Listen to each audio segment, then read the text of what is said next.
Yep, so just go ahead and get comfortable. Close your eyes. Take some deep breaths in.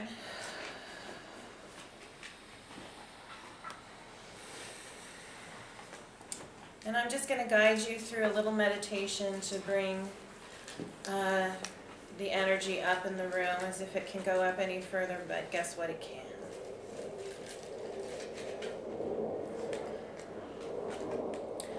As you take a deep breath in, I want you to imagine bringing the light of your higher self in through your crown, holding it in your heart, and as you exhale, imagine it going out through your feet into Mother Earth. Inhale through your feet. Hold it in your heart, allowing that to generate and get brighter and brighter and bigger and more powerful. And exhale through your crown.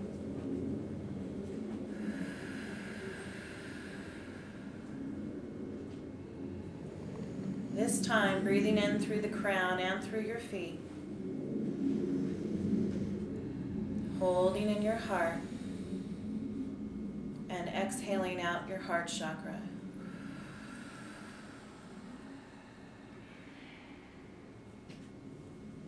I want you to imagine in your mind's eye being in a beautiful garden.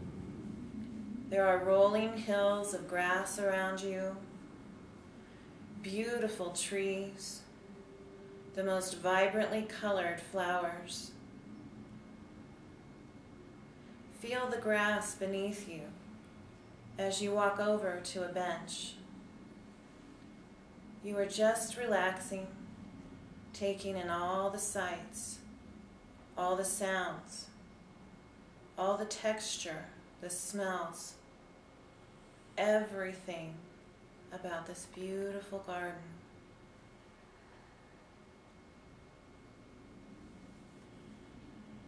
You are sitting in this most wonderful energy. When you recognize an energy behind you, you smile as this energy draws nearer to you and soon comes to stand directly in front of you. You look up into his eyes, and it is Michael. He has come to connect with you once again.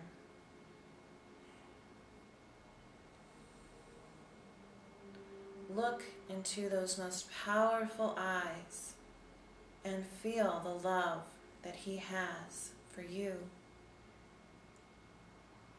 Feel that bond and that connection that you share.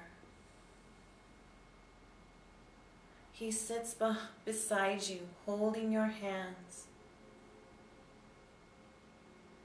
Allow him to speak his messages.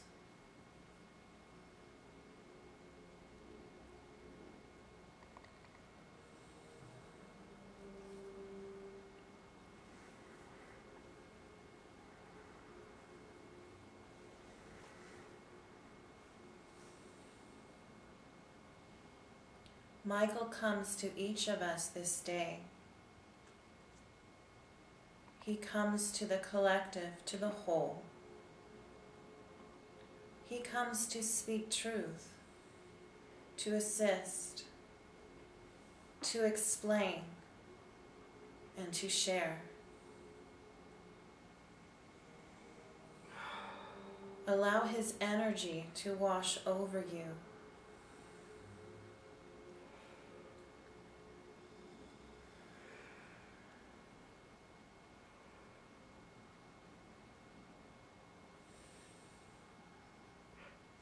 I am grateful and thankful for this gathering. I am honored and blessed to bring through these messages of love and light and to connect with the mighty warrior, Archangel Michael.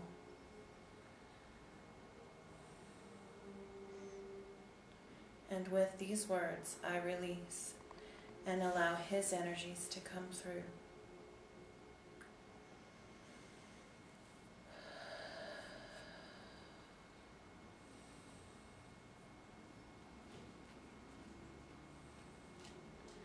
dear ones, it is a great joy and a great honor to be among you once again. It is a blessing. It is a gift, just as each and every one of you are a gift upon this earth. It is a gift for me to connect with you, with your love, with your light, with your passion, and indeed with your soul. Thank you for being here. I understand there are questions. Dear Michael, we appreciate your coming tonight, being with us here. The question I have is about the ascension process. What is this ascension from the third dimension to the fifth dimension? What does it mean to the human being here on earth at this time? It means many different things. There are physical changes going on in each and every one of you. You may notice that your bodies no longer react to the same things in the same way. You may be developing allergies or dis-ease within your body. You may even feel the need to physically move from the area you are within. Your vibration is changing every physical aspect of your anatomy. Your brain, your heart, your liver, each and every organ, each and every cell is being activated to bring more and more of your soul inside of it. The ascension process is much like how the human being existed in physical form for the very first time on earth. As you evolved from being pure energy to being a dense piece of matter. So if you were to think of it in your evolvement, it's much like going backwards along the timeline. And in perception, what has changed for me is I see things somewhat differently. I see colors somewhat differently, and at times it's very pronounced, but these are short, intermittent times. When does the physical body, the physical senses, do they change, and when do they change, and what do they change to? The physical senses will be changing all the time. Every single moment of every single day. You may notice changes in your sight. Your sight may become more clouded, more blurry, and suddenly the next day you wake up and it's crystal clear. Your sense of smell and taste and hearing will all change just as your vibration changes. You will begin to notice that you can decipher different smells and different tastes on a whole new level. I cannot say that in the third dimension it will be this way, and in the fourth dimension it will be this way, and in the fifth it will look like this, just as each of you are different within your own physical aspect and within your spiritual aspect. But it will indeed be a change. You will begin seeing things that you were once drawn to. Now you no longer need them. And things that you've never been drawn to, now you will be reaching out for them. It will be, as they say, the great exploration. As we enter into this exploration and we learn more about ourselves in a new way, a new form of perception of ourselves, what do we do with this gift? This is a divine or cosmic gift given to us, but what's the point? What's the point in this shift from the third jumping to the fifth? How are we to use it? How are we to understand it? That's a very good question. You are to use it however you see fit. And he knew I was going to say that. The shift, the ascension, was designed, dear ones, so that you can once again return to heaven on earth. So you can once again return to the times of Lemurian energy, of when you were first born as a soul, as a physical being upon this earth plane. The earth herself is going through great changes, and you will see different, what you term as disasters, what I view as being growing pains and purging and detoxification. You will see her going through these things to allow you the plane in order to ascend, to return things to how they once were. Many of you will look upon this as the new earth. Mm-hmm. And everything rises in vibration.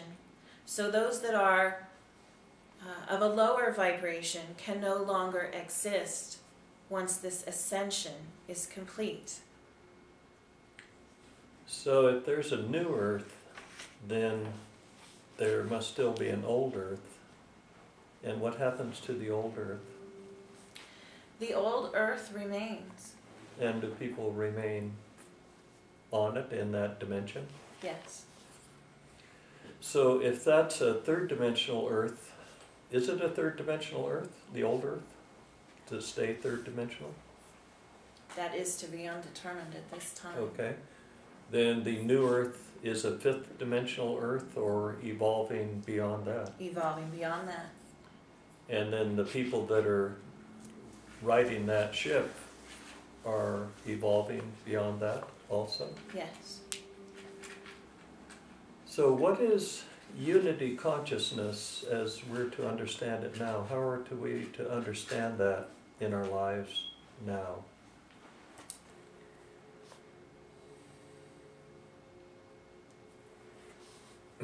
I would like to bring up the Mayan calendar, and because it appears according to Kalaman's calculations there's very little time between now and the end of the Mayan calendar. What happens to we humans, from your perspective, between now and the end, I'll just say the general end of the Mayan calendar, whether that's October or December of the next year? It is another phase of evolvement. It is another phase of the great adventure. Just as you spoke earlier, time speeding up, the energy on earth will get greater and greater, more powerful. Your manifestation powers will be a thought and suddenly a reality. Be mindful of your thoughts, dear ones. Make sure when you are thinking and when you are asking for things that these are truly the things that you want in your life. Things will speed up. Your emotions will be heightened. Your senses will be heightened. Your physicality will be heightened.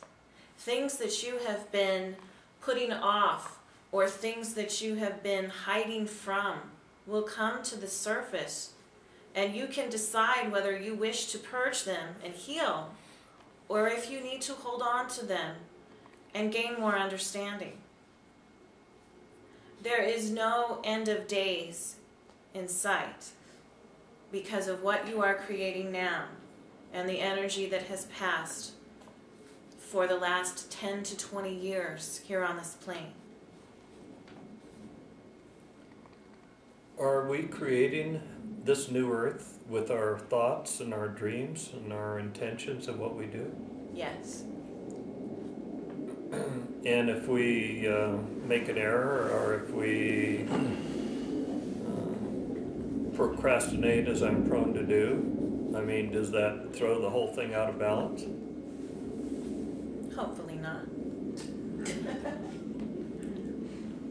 As you are part of a collective, most likely when you are resting, someone else is taking up the slack, just as you do for Good. others. Did you hear that, Mary?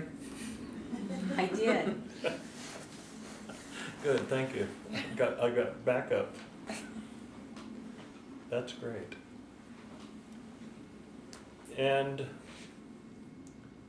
speak a little bit about after the end of the Mayan calendar, or after December 21st, 2012. What can be told that's written? History, in fact, is unwritten, because you are all operating on something that was never supposed to be, that was not foreseen. After the Mayan calendar, the way the energies are set at this time, it will be a great rebirth. It will be a wonderful understanding and the perfect balance of soul and body. You will have the ability to ground more of your pure light within your physical self and still walk on the ground and not be merely energy floating above the surface. This will be a first time for such a thing, and you have the ability to do this. Everyone is watching you. Everyone. There are so many different systems and galaxies and peoples and forms and races and origins, too many to mention. And yet they are all focused on you, because you've created this. You've done something that no other people or race or civilization or spirits and souls have ever done before. You've managed to see and feel the light when everything around you is telling you not to look, to hide, and yet still you step forward and shine your light so brightly. To clarify for my limited understanding, when you say, are you saying that there's no other civilization, no other beings in this universe that are in physical form? No, there are many in physical form. There are others in physical form? Yes, okay. Just not that have the ability to ground so much energy within that physical form. The way that your human body is created, where you were once created to hold so much light that your physical form could not step upon the ground. You became denser and denser, and in becoming more dense a form, you separated from your light, you separated from your soul. And is that the fall? Yes. Yes. So we did separate from our soul, and yet our soul is with us.